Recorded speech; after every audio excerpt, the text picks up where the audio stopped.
Sastra channel நேயர்களுக்கு நமஸ்காரம். அனுதினம் ஆனந்தம் நிகழ்ச்சியில் உங்கள் அனைவரையும் சந்திப்பதில் மிக்க மகிழ்ச்சி.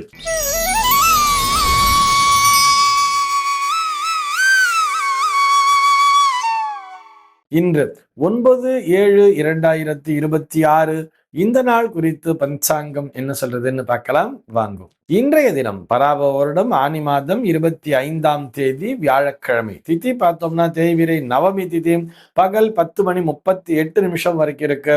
அதனை தொடர்ந்து தேய்விரை தசமி திதியானது வந்து விடுகிறது. இன்னைக்கு நட்சத்திரம் பார்த்தோம்னா அஸ்வினி நட்சத்திரம் மதியம் 2:54 வரைக்கும் இருக்கு. அதனை தொடர்ந்து பரணி நட்சத்திரம் என்பதும் வந்து விடுகிறது. மதியம் 2:54 வரை, அதாவது அஸ்வினி நட்சத்திரம் இருக்கின்ற வரை இந்த நாளானது ஒரு அமிர்த யோகம் கூடிய நாளாக இருக்கிறது. அதனை தொடர்ந்து சித்த யோகம் என்பதும் வந்து விடுகிறது. இது போக பஞ்சாங்கத்திலே வரக்கூடிய யோகம் அப்படின்னு சொல்லி பார்த்தோம்னா இன்றைக்கு சுகர்மம் அப்படிங்கிற ஒரு நாம யோகம் பகல் 10:09 வரைக்கும் இருக்குன்னு கொடுத்திருக்கா. அதனை தொடர்ந்து திருத்தி என்கின்ற நாம யோகமானது வந்து விடுகிறது. கரணம் பார்த்தோம்னா கரஜை என்கின்ற கரணம் பகல் 10:38 வரைக்கும் இருக்கு. அதனை தொடர்ந்து வணிஜை என்கின்ற கரணமானது வந்து விடுகிறது. இந்த நாளானது ஒரு சமநோக்கு நாளாக அமைந்திருக்கிறது.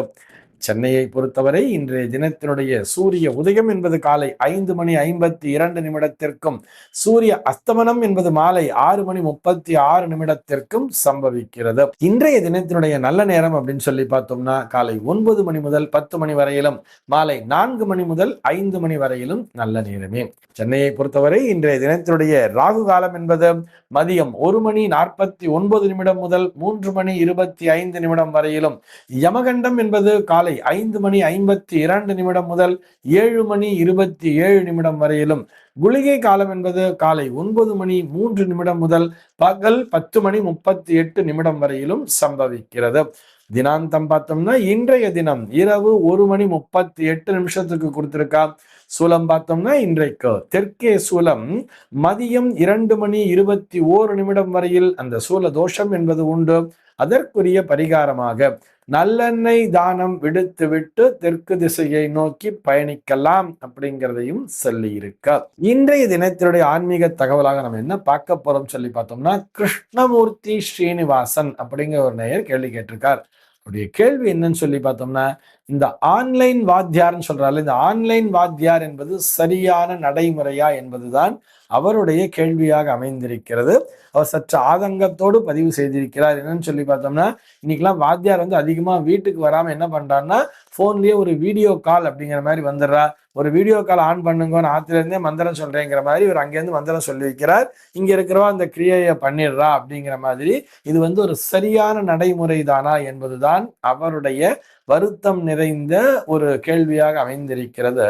இதை நம்ம சொல்லணும் அப்படின்னு சொன்னா, இன்னைக்கு வாத்தியார் அப்படின்னு தானே சொல்றோம். வாத்தியார்னா என்ன அர்த்தம்? சொல்லி கொடுக்கிறவர் அர்த்தம். இன்றைக்கு கல்வி முறையே அப்படிங்கிறதே வந்து பார்த்தோம்னா ஆன்லைன் கல்வி அப்படிங்கிறதே வந்துருச்சு தானே. நிறைய பேர் ஆன்லைன் மூலமா படிக்கிறா தானே, ஏன்னா நேர்ல போக முடியல அப்படிங்கிறதுக்காக. அதனால ஆன்லைன் கிளாஸஸ் அப்படிங்கிறத படிக்கிறா. அதே மாதிரிதான் வாத்தியார் அப்படிங்கிறவர் பார்த்தோம்னா பெரும்பாலும் இது வந்து அந்நிய தேசத்துக்கு தான் பயன்படுறது. அந்நிய தேசத்துல இருக்கிறவா வந்து அவர்களுடைய கிரியைகளை அவர்கள் சரியாக செய்ய வேண்டும் என்று நினைப்பதே ரொம்ப ஒரு பெரிய விஷயம் தானே. அதுவே ஒரு பாராட்டப்பட வேண்டிய, ஒரு என்கரேஜ் பண்ண வேண்டிய ஒரு விஷயம். அந்த ஊர்ல வாத்தியார் கிடைக்கலங்கிறதுக்காக அவ என்ன பண்றா, ஊர்ல இருக்கிற அவளுடைய ஆத்து வாத்தியாருக்கு போன் பண்றார். அவர் என்ன பண்றாருன்னா இங்க இருந்து ஒரு வீடியோ கால் ஆன் பண்ணி, நீங்க வந்து அங்க மஞ்சள் எல்லாம் கரைச்சி வச்சுட்டா முதல்ல லிஸ்ட் எல்லாம் கொடுத்துருப்பாரு. அவளுக்கு எல்லாம் கொடுத்துட்டு என்ன பண்றாரு, மஞ்சளை உருட்டிக்குங்கோ, மஞ்சள்ல தண்ணி ஊத்துங்க, உருட்டுங்க, மஞ்சள் பிள்ளையார பிடிங்க, பிள்ளையார் பிடிக்கும் போது மந்திரம் சொல்லுங்க, கணானா அன்பா அப்படின்னு இவர் சொல்லி கொடுக்குறார். அவர்களும் திரும்ப சொல்றா, மஞ்சள் பிள்ளையார் பிடிக்கிறா, மஞ்சள் பிள்ளையாருக்கு பூஜை எல்லாம் பண்றா. திரும்பி என்ன பண்றா, அப்புறம் கலசம் வச்சுக்குங்கோ, சொம்பு வச்சுக்குங்கோ, தீர்த்தம் விட்டுக்குங்கோ, அதில் வந்து ஒரு தேங்காய் வச்சுக்குங்கோன்னு சொல்லிட்டுலாம் இவர் இங்கிருந்து சொல்ல சொல்ல சொல்ல அவர்கள் அங்கே செய்கிறார்கள். செய்யக்கூடிய மனிதர்கள் அங்கே நேரடியாகத்தானே செய்து கொண்டிருக்கிறார்கள். இதை வந்து போன் மூலமா வாத்தியார் வந்து பூஜையை பண்ணல, வாத்தியார் சொல்லிதான் தரார், அவர் சொல்லி வைக்கிறார். அங்கிருக்கக்கூடியவர்கள் அதனை நேரடியாக அந்த கர்த்தான்னு சொல்லப்படக்கூடிய அந்த எஜமானர் அந்த பூஜையை நேரடியாக செய்கிறார். ஆக எப்படியோ ஒன்று இந்த பூஜையை பண்ணணுங்கிற ஒரு இன்ட்ரெஸ்ட் இருக்கு இல்லையா, நான் ஸ்ரத்தையோடு இந்த பூஜையை செய்ய வேண்டும், அதற்கு நான் என்ன சிரமப்பட்டாலும் சரி, அதனால வாத்தியார் இருந்து எனக்கு வீடியோ காலில் பண்ணி வைக்கிறார் அப்படிங்கிற மாதிரி அவர்கள் அந்த பூஜையினை செய்கிறார்கள். எங்கேயோ கலிபோர்னியால இருக்கா, இல்ல ஒரு நியூ ஜெர்சில இருக்கா, இல்ல ஒரு இங்கிலாந்துல யூகேல இருக்காங்கன்னா இருந்தா கூட இவர்கள் இங்கிருந்து அந்த நேரத்துக்கு வந்து வாத்தியார் எழுந்துட்டு அவர் அழகா ஒரு கேமரா வச்சுட்டு அவர் இங்க வந்து சொல்லிட்டு இருக்கார், அவர்கள் அதிலே அங்கேயே ஃபாலோ பண்ணி பூஜையை பண்றான்னு சொன்னா நிச்சயமாக இது ஒரு சரியான நடைமுறை தான். அது ஒன்றும் தப்பே இல்லைன்னு தான் சொல்லணும். இந்த அளவுக்கு டெக்னாலஜி டெவலப் ஆயிருக்கு. எங்கேயோ ஒரு கண்காணாத தேசத்தில் இருந்தாலும் கூட அவர்கள் தங்களுடைய அந்த சாஸ்திரப்படி தாங்கள் செய்ய வேண்டிய அந்த பூஜைகளை விடாது செய்ய வேண்டும் என்கின்ற அந்த எண்ணத்தோடு அந்த பூஜைகளை செய்கிறார்கள் அல்லவா, அந்த எண்ணத்திற்கு நாம் தலை வணங்க வேண்டும் சொல்றேன். ஆனால் அதே நேரத்திலே இன்னொரு தகவலையும் சொல்லணும். இங்க என்னன்னு பார்த்தோம்னா, இந்த ஊர்லயே இருந்துட்டு உள்ளூர்லயே இருந்துட்டு ஆன்லைன்ல பண்ணி வைக்கிறவாளே இன்னைக்கு கொஞ்சம் அதிகமாயிட்டு தான் இருக்கு. இது நிச்சயமாக தவறான நடைமுறை தான், அதிலே சந்தேகமே கிடையாது. உள்ளூர்லயே இருக்கா, ஆனா ஒரே வாத்தியார் தான் இருக்கு. உதாரணத்திற்கு ஒரு அமாவாசை நாள்னு வச்சுக்கோமே, ஒரு அமாவாசைக்கு வாத்தியார் தர்ப்பணம் பண்ணி வைக்கணும்னு வரும்பொழுது எல்லாரும் என்ன பண்ணுவோம், அந்த நாள்ல ஒரே இடத்துக்கு போயிடுவா. ஒன்னா ஒரு குளத்தங்கரையோ இல்ல ஆத்தங்கரையோ எல்லாரும் அந்த இடத்துக்கு போயிடுவா, இல்ல ஒரு கோவில் மண்டபம் அப்படிங்கிற மாதிரி வச்சுப்பா. எல்லாரும் அங்க போயிடுவா, வாத்தியார் போய் அங்க வரிசையா எல்லாருக்கும் பண்ணி வைப்பார். அவர் என்ன பண்ணுவார், எள்ளு தப்பி எல்லாம் கொடுப்பார், வரிசையா மந்திரம் சொல்லுவார். எல்லாரும் ஒரே சொல்லும் போது எல்லாரும் ஒன்னா சொல்லி அந்த தர்ப்பணத்தை எல்லாம் பண்ணிட்டு இருப்பா.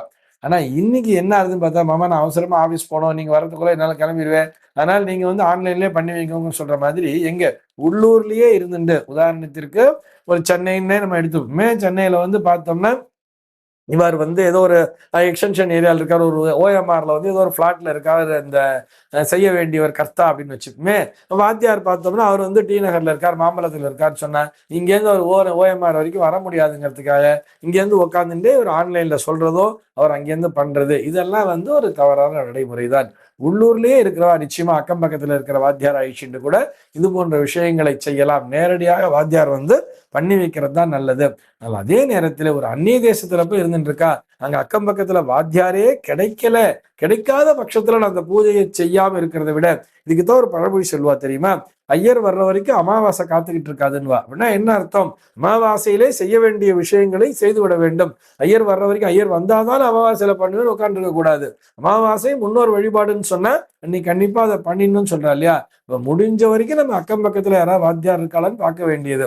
வாத்தியார் இல்லாத பட்சத்தில் தான் இது போன்ற ஆன்லைன் வாத்தியார் நடைமுறையை பின்பற்ற வேண்டும். இந்த நேயருக்கு நாம் நேரடியாக விடையளிக்க வேண்டும் என்று சொன்னால் ஆன்லைன் வாத்தியார் என்பதும் சரியான நடைமுறையே. இந்த தகவலோடு இன்றைய தினம் உங்களிடமிருந்து நான் விடைபெற்றுக் கொள்கிறேன். மீண்டும் உங்கள் அனைவரையும் நாளைய தினம் ஒரு புதிய தகவலோடு சந்திக்கிறேன். அன்பர்கள் அனைவருக்கும் அனுதினமும் ஆனந்தமாய் அமைய பிரார்த்திக்கிறேன்.